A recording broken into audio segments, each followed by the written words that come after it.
The first time she met me, she hated me. I found her loud and brash. Today, she's one of my closest friends. Kajol.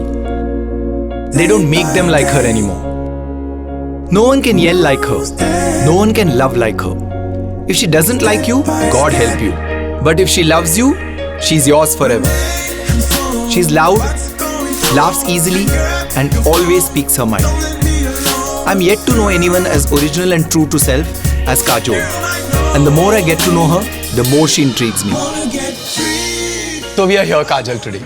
Like you said, to take the day off to discuss life. To take the day off to discuss what you've been doing the day before. The day before, yeah, that's true. I think one of the foremost things that I remember about you is when you very categorically told our common friend Ryan that you dislike me and that you would not like me to be on your set. And that's the same evening when I told Ryan that, my God, she's so brash and she speaks so roughly. I don't want to come on her sets at all. See, and that's why we're friends. So I've always wanted to ask you, like, first of all, I thought you were very, you spoke your mind out too clearly. And this is normally the first impression that most people have about you is that, oh my God, she'll say anything that she feels like at any moment and it might be derogatory to us. So it's better to stay away from her. I also feel on the other hand, people you love them to such a degree. See, the point is that they love me besides that that wonderful, amazing trait of mine. So I have to love them because of that particular no, trait. But once Mickey told me that actually most of the time Kajol is so loud and brash because it's her defense mechanism because she herself is not wanting to deal with too many things at the same time. Would you say that's true about you? I am naturally a loud person. I like volume, let me put it that way, have from when I was a child. So that's something that's natural to me. As far as people are concerned, I am not, how do I put this? I have to put it in a way that's complimentary to me. Okay, let me just put it the way it is. The point is that I don't like many people. Most of the time, I take a kind of an instant survey of the person and it's either in or out. So there are times when I've been proven wrong and, you know, I've not liked the person and... Me. Yeah, exactly. when you know, I've come back and I've, you know, kind of loved this person and developed a whole relationship with that person and realized that my first impression was horribly wrong. But I would have to say that 90% of the time I'm right. They are horrible people and I don't want to know them. I mean, not horrible people, but people I don't want to know. And I believe that relationships are meant to be spent time over. And I don't have that much time to spend over a relationship also. So I would rather avoid that. That was one of the important quotes that you gave me in one of my early interviews in the 90s. And I came back thinking that, oh my God, she thinks a lot like me. Only thing is she's far more expressive about it because your quote was, and that was a headline, and I think everybody reacted to it very strongly, was that I hate 98% of the people I meet, and even the other 2% I barely tolerate. It's true. So I was like, your choice of your profession was quite ironical considering this trait in your personality because my choice of profession was incidental. not as you know, it wasn't really a choice that, oh, I had 5 different professions to choose from and I chose acting. It was incidental. It kind of happened to me and I was, as I said, you know, those 2% of people that I like or I barely tolerate happened to be Gautam and Rahul uncle, and and Mickey, and of course I had a blast. I really enjoyed myself on my first film per se. So I think that kind of opened me up to the idea of working, and I liked the kind of people that I met. I did films with people that I liked. I still do films with people that I like. You only do films with people you like. Because I believe that it is necessary. I feel that you can't spend... I did films with people that I didn't like and I suffered immensely. I remember once when Mani Ratnam offered you Dil Se. You were shooting for Dushman at that time in Film City, and if you remember, you and me were there when you got a call and Mani Ratnam was talking to you and you thought Shah Rukh was playing a prank on you and you kept telling Shah Rukh, shut up, please don't irritate me, and it was Mani Ratnam talking to you. So what was it? Was it an instinct that makes you say no to somebody like a Mani Ratnam who everybody else was dying to work with at that time? You know, when Mani sir offered me that film, actually, it didn't work out for various reasons. It just didn't work out. He wanted me to give up Karan's film and I was like, no, I'm not willing to do that. I'm not willing to do that to a friend of mine. It's his first film. It's, yes, it may be, I would till today love to work with Mani sir. I think he's a fabulous, fantastic director, and I lost out on a chance. But if I had to make the same choice again, I wouldn't have done it any differently. So it's pretty much instinctive for me. But in a profession like this, where you will meet so many people, don't you think it then becomes a bit difficult for you, because then on screen you're portraying something, probably you're disliking the person, and you have to portray a feeling of great amount of affection. Yeah. Oh, that you are. There is no doubt about. So, but haven't you managed to transcend that to your real life? Haven't you managed to do that? No, or are you learning? Real life I have not managed to do that. Because real life I've kind of become a little, I would say, more tolerant. The 98% has gone up a little more to like 96% because no, I would say a little bit more than that. It's about 95, 96. The rest I'm faking it. No, it's about 96%, and that I would say is credit to my kids. It was actually when Nissa was born. It's the way she looked at things that actually changed my perspective of looking at them, which is why I always say she and Yuga are my best teachers. They teach me like new things every day and reinforce the ones that they've already taught me. It was just that, if I instinctively judged somebody or instinctively said that, not worth it. And she'd look at somebody and she'd be like, no, I want to go and play with that person. I had to give them a second look. I had no choice in the matter. I think I remember Manish going through sheer torture trying to make you wear clothes that are glamorous but maybe slightly uncomfortable, or make you do hair in a certain way. But now, of late, in the last 3 years, I'm really impressed to see like very... the change! There's a so-called change. There is complete embracing of glamour. There is a certain poise and carriage which you didn't believe in. At that stage where girls go through this period of where they're experimenting with what their opinion on clothes is, I was always told. I was always given an array of clothes and said, oh, this is what you have to wear with this. So it was never my opinion. It was always forced upon me. It was always thrust upon me. So me, being my nice rebellious self, had to say that, no, I do not want this. No, I want to go the other way. No, I don't want to wear clothes. No, I don't want to wear makeup. And now that I had the time again, I was able to take that time out, and I wanted to know my opinion on clothes. I wanted to know my opinion on fashion. So I think that's where the change came about, and that's where, I began experimenting with stuff and wanting to see whether I liked this or I didn't like that. So the stage which kids go through at about 14 and 15 is what I'm going through right now. You were actually closer to more to your cousins from your mother's side. Growing up at that time, I remember saying this, you saying this in an interview, that you felt that you were a little tubby and they were a little unattractive compared to them because they were so svelte and slim, and they were thin, tall. I was like, this is unfair. This is really unfair. They were thin and tall. And here I was, this nice little plump self, eating my malai bhat, very comfortable eating it. And my great-grandmother telling me, oh, you're starving yourself. माझ्या मुलाला जेवण नाही भेटत. तू ना मला माझ्या मुलाला मारणार आहेस. She used to continuously tell my mother, harass my mother, that you're going to kill my child. You're not giving her food to eat, this, that, and the other. And here I was a happy 75, 80 kilos at really? 16. Oh, really? 16, yeah, I was. I remember once coming to Usha Kiran, and this really dignified lady walks in and she says, hi, I'm Shobna Samant, Kajol's grandmother. And there was a poise and there's a grace to her, which I think I see a lot of it in you as well. Thank you. That's a huge compliment for me. That really is huge. It's a little unreal, actually. No, it's not. Of course, she was far more soft-spoken than you are. And much more poised. But I think the inherent strength that she had, I think she has passed it on to your side of like your mom and then to you. Definitely. And, so how close were you to her? I was very close to her. She raised me. Because mom was gone so much of the time because she was working. And from the time that I was 4 till the time that I was 11, till I went to boarding school, she and my great-grandmother have raised me, fought amongst each other and co-raised me. So I was raised by these two nice old biddies. No wonder I love the 1950s era.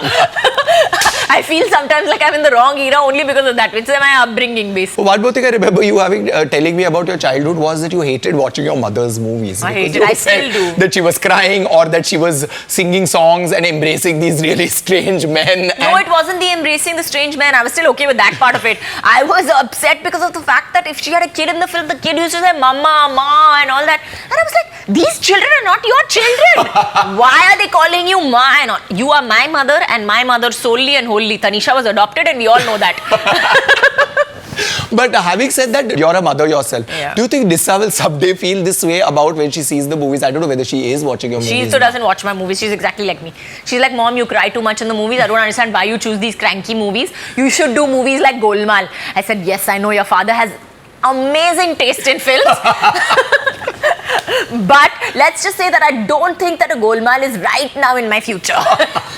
But she really said that you should do a film like Golmaal. Yeah, she told me I should do Golmaal. I said, no, baby. No. Do you really, like when you look back and when you see that you come to movies, you become a super successful actress. It's like a you book. Get the, yeah, you get all, and you get and it's also a book which is like, where are the downs and where are the crests and troughs? Because then you get married, then you have 2 lovely children, then you still continue to have a great career, and then like where are the parts which are sort of unpredictable or impulsive or adventurous? Oh, there are lots of parts of it which are, first of all, the fact that I got into movies was impulsive and unpredictable. Nobody could have predicted it. No, I could not have predicted it about myself. The fact that I got into movies, it was something that I had from a childhood had, and I was very, very against, because I used to always look at my mother and say, Mom, I will never work as hard as you. The fact that I fell in love with an actor was unpredictable, because I could not have predicted that about myself. Do you have the memory of that moment when you felt that Ajay was the guy for you? I think that it was, I think it was in the middle of a shot, actually. We were doing our first shot together, and it's a very strange, I feel embarrassed when I say it, because it sounds like a Mills and Boon romance or something like that. But I remember him standing, and I remember him standing in front of me for a shot, and I had met him before that. I mean, I had met him obviously in the course of the day or whatever, and I was like, who is this guy? He doesn't talk at all. What kind of a personality does he have? He sits in one corner, sits and smokes like a chimney and doesn't speak to anybody. What kind of a man is he? That was my opinion of him. Of course, then we were doing a shot together, and the shot was that I was supposed to slap him, and he was supposed to hold my hand in so that I could not slap him, very dramatically hold my hand or whatever. And I remember that moment, and I remember thinking to myself, oh my God. And it was one of those flashes that suddenly came to me, that this man is going to play a very, very crucial role in my life. I just know it, that he is going to play a very, very crucial role in my life. And we didn't start going out for another 2 years after that, because I had a boyfriend, he had a girlfriend. So we were just friends. And of course, 2 years later, when we both kind of were out of our respective relationships, and then we started seeing each other. Was that the part that was most interesting and attractive about him, that he could take charge and he could be silent and he could not? Because obviously, the rest of the co-stars that you name, most of them are very vocal and they speak a lot, and there is a... No, I think it was the fact that he came across as really, really stable and solid. When you spoke to him, I remember telling him I was having problems with my boyfriend, and I was telling him about my boyfriend, and I was like, this has happened with me and that has happened with me, and he was sitting over there like one great big Guruji and Babaji and giving me his sage advice. Till today we call him Babaji sometimes. So he was giving me his sage advice as to what I should do and how I should treat the situation at that point of time. And it started with conversations and kind of developed into something more. It developed into a friendship. It developed into something more than a friendship. And that's how we really, really started off. Has Ajay ever told you what was it about you that attracted him to you? No, he hasn't. You haven't managed to pull that out of him yet. He hasn't told you that. But he's that kind of a person that all his actions speak much louder than his words. I think the fact that He's not a romantic person in the sense that he won't buy me a rose on Rose Day or on Valentine's Day, and he's going to forget for sure. And our anniversary is always question mark because I have to remind him 3 days beforehand. But the point is that wherever I go, wherever I am, he always looks out for me. I never feel like I'm floundering anywhere. I never feel unsafe anywhere because I know that he's always behind me, standing there. I feel him. I know for a fact that I know he's there. That's such a lovely thing to say. And he backs me 100%, and he knows that I'm there behind him as well. So a fantastic husband, a beautiful family, 2 lovely children, a great career in movies. So would you say that all the desires that you've had in your life you fulfilled, or is there any desire that's left? I want to own a crochet store now. Oh yeah, your crochet I want to obsession. own a library. I want to start an orphanage. 120 things that I want to do in life. But yes, I think that all these things that you've spoken about are things that I have worked very, very hard on. I have worked very, very hard to achieve each and every one of those things that you claim that I have had so easy. No, I'm not saying so easy, nice. but you had the them. way you put it was that, oh, God opened up his door and just showered me with all these gifts. Yes, he did shower them with me, but it took a lot of time, effort, patience on my part, and hard work to keep them and to make them as wonderful as they are today. You just told me about how your grandmother brought you up with this kind of a belief and this kind of discipline and indulgence and everything. So are you really trying to be the same kind of a parent for your children? Definitely. Because I've seen you being pretty strict with I Nisa am. on many levels, and I am very strict with my children, and I also explain to Nissa. I tell her also that I have to be harder on you. I have to be harder on you, and I have to teach you certain things, because if I don't teach you, there is nobody else in this world that will turn around and say no to Nissa Devgan. Yeah, that's true. There is nobody else in this world, from the drivers to the cooks to nobody is going to turn around and say, baby, you can't have this. It has to be me. I have to tell you that no, you are doing this wrong and you are going about it wrong. And if there are any values to be inculcated, I have to be the one to give them to you. There is nobody else who can give them to you and teach it to you as well as I can. So I take my responsibility very, very seriously. And yes, and I do. And I believe that as Ajay Devgan and Kajol's daughter, she's going to grow up. And there is going to be a hell of a lot of scrutiny on her, which has already started.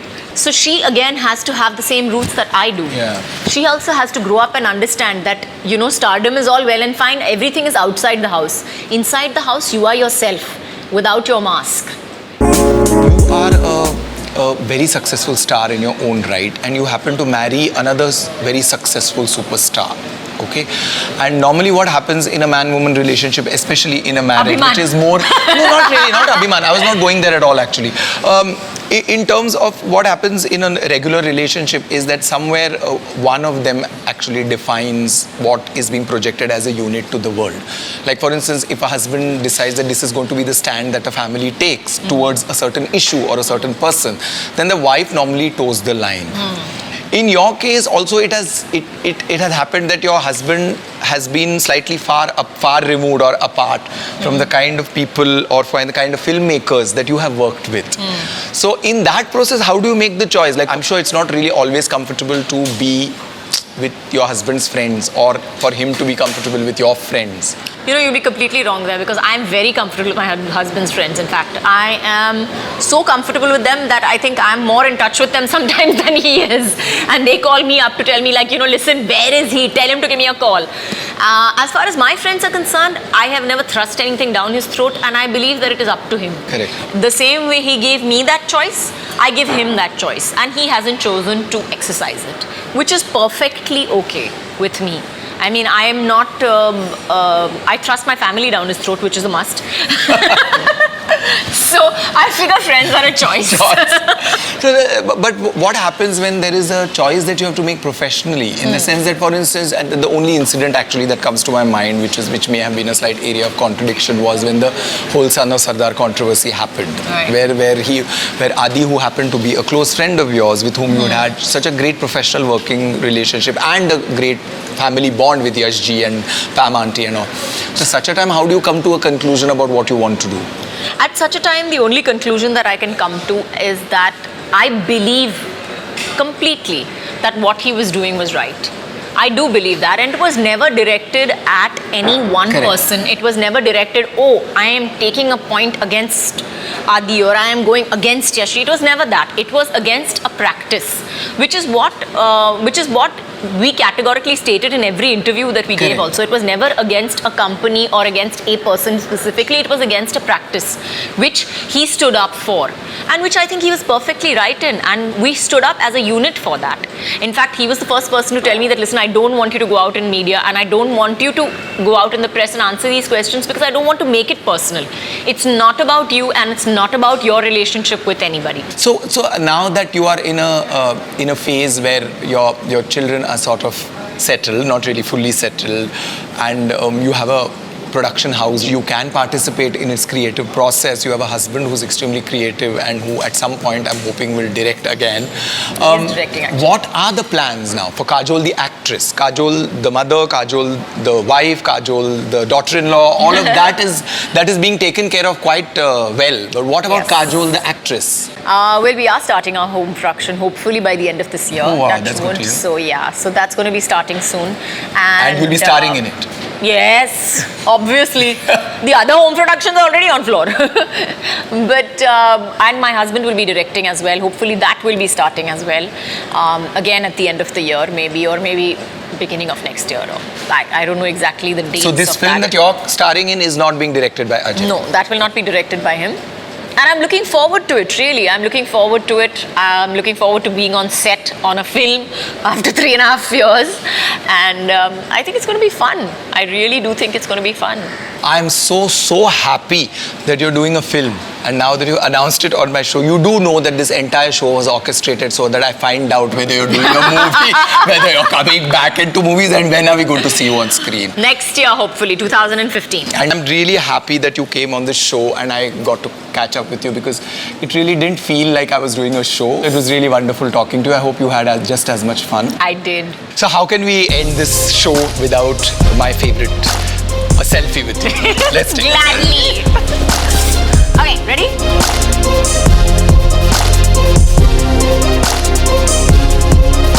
Снова на танцполе музыка играет, нет свободных мест, их волною накрывает. Я смотрю в глаза.